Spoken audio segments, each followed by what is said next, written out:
Hey guys, I am back with another movie review, and today we're going to talk about Apple TV Plus's brand new movie that just released last weekend. Finally got around to watching it, The Gorge.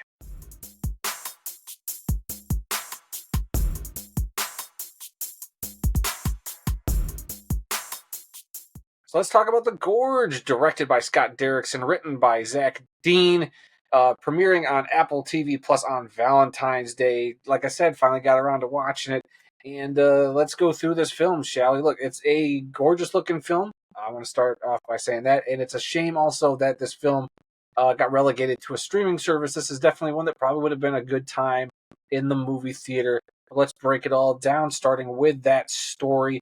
And it's a story that I was actually surprised I kind of liked. It's a very simple story about a couple of sharpshooters, or if you want to call them assassins, what's the other, snipers, that get recruited to stay at these special lookout posts overlooking this mysterious gorge, and their only directive is to be there for a year and prevent whatever comes out of the gorge from coming out. Keeping everything in this mysterious gorge, I guess you could say. And so you have on one side, I guess it's the east and the west. So like the western countries kind of always send a person, and the eastern countries send one. So you have the Americans who send Miles Teller's Levi, and then you have Russia, I believe, or Ukraine. I forget what country, Lebanon, I think maybe, that they sent Anya Taylor-Joy from, her character Drasa. And so they can't communicate with each other, but they break the rules and strike up a very interesting relationship. And if you've seen any of the trailers, obviously the movie's called The Gorge, so at some point they're going to go down into the gorge. And that's kind of the premise of this movie. Now, look, I thought this was a lot of fun. I had a great time watching this. Like I said, just disappointed that it didn't show up in theaters. So, okay, we're going to get to the bottom part here. We're going to break it down. How about that story? Yes, you heard that, what that story kind of was. I thought this is a pretty strong story. It really hinges on these two characters. Scott Derrickson, I think, does a very good job adapting this. And the story by, what did I say his name was? Zach Dean.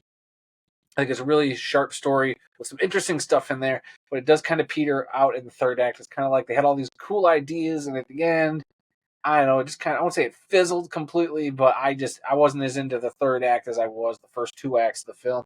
So for the story, I'm going to give that just a solid 8. Then we're going to get to the characters, and I'm only going to list 2 of them because I think they're the 2 that really have the main impact on this whole movie, and that is obviously Miles Teller as Levi and Anya Taylor-Joy as Drasa. Both of them I've given 9.5 out of 10. Uh, I reserve my 10 out of 10s for performances that blow me away, but don't get me wrong, these were both great performances. Miles Teller, especially, with a lot of charisma. The dude just has Riz up the wazoo in this film, and I thought he was pretty good in this. I like Miles Teller a lot. Anya Taylor-Joy is one of my favorite actresses. I thought she absolutely does a fantastic job with this as well, and their chemistry is something to watch. I mean, this is like the main reason to check this movie out, is their chemistry, and it is so stinking good. That's why they're overall it's a 19 out of 20 for these 2 performers who have to carry this movie, just the 2 of them. Cinematography. Let's give a shout out to the cinematographer of this film, Dan Lostine. Lostine? Not sure how you pronounce her name, but this film is gorgeous. It is a gorgeous looking movie. Pardon the pun? Yeah, gorgeous. It's gorgeous. It looks great. This is cinema quality stuff here. I know Apple TV Plus doesn't skimp on budgets. They usually put the money behind stuff. It does stink that this isn't in the theater. It wasn't in the theater because I would have probably paid to have seen this in an IMAX or something because it's that beautiful. Yes, I have a big TV to watch it on, and it still looks good. But I think I missed a little bit of the wow factor with this. The title is called The Gorge. This gorge should have been something I saw on an IMAX screen. I was just blown away by, but I digress. I'm giving the cinematography a 9 out of 10. I think it was very, very good. Probably not the greatest looking film. I mean, there's some spots here and there that I think wasn't, up to the standard that they had kind of set at certain points, but it was still solid. So 9. The special effects animation also giving this one a 9. I think for being a streaming movie, I mean, the special effects are pretty darn astounding at certain points. There's some stuff, obviously, some weird green screen, I think, at a couple points, and stuff you can tell. I mean, some creatures and stuff that are a little unbelievable, but they do a lot of great job with that. So that's why I'm giving the special effects a 9. The editing, look, this film moved for the first 2 acts. I think it does slow down in the third act of the film. So I'm giving the editing a 4.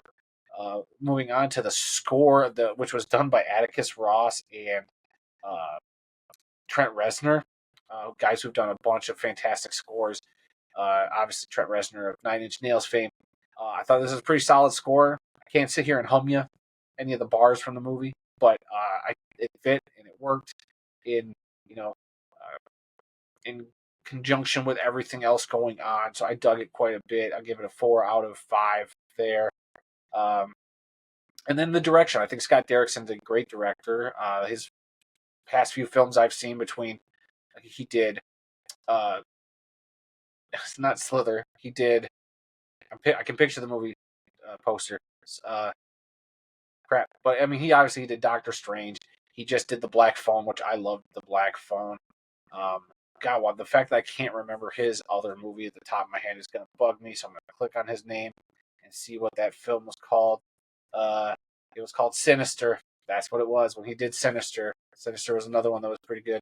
So Scott Derrickson's a pretty solid director, and I think he does a great job with this project. I'm going to give him in the direction solid 8. Like I said, I feel like the third act issues, I felt like there were just some tropey stuff that, I don't know, hard to get over. Some tropes for me. I guess it's a personal taste thing. But, I mean, what can you do? I think still it's a solid effort. And this is a solid movie, getting a 61 out of 70 on my grading scale, which ends up being an 87.14%, which means it just barely gets into B plus territory. I highly recommend this film if you have Apple TV Plus. If not, this might be one worth getting a subscription to check this film out. I think it's a lot of fun. It's got 2 great leads, and so far of the 3 films I've seen this year, it definitely tops the list. So, what do you guys think? Have you seen The Gorge? What do you think? Leave those down in the comment section below, and I will check you out. You guys can check me out next time on my next movie review, which I have no idea what it's going to be yet. But until then, guys, I'll be seeing you.